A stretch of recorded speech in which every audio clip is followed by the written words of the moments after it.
آرام شود گربه ویران من.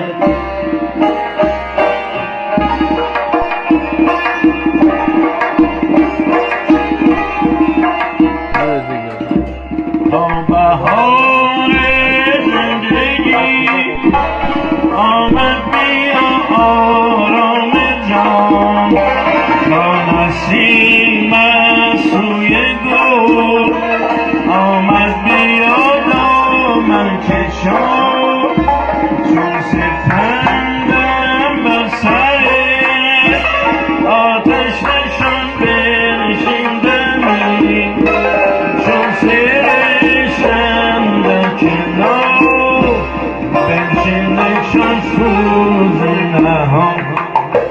تا بهار دلنشین آمده سوی چمن، ای بهار آرزو بر سرم سایه فکن، چون نسیم نوبهار بر آشیانم کن گذر، تا که گلبان شود گربه ویران من.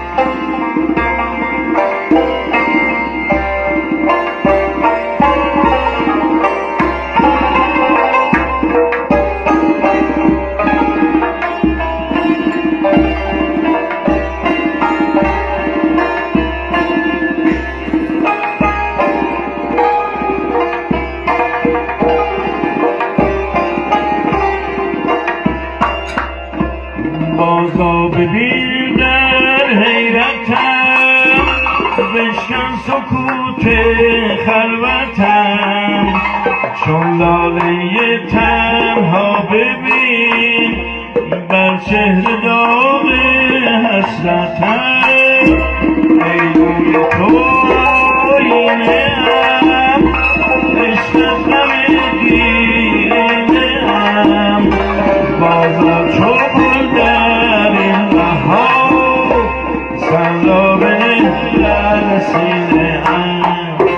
تا بهار دلنشین آمده سوی چمن، ای بهار آرزو بر سرم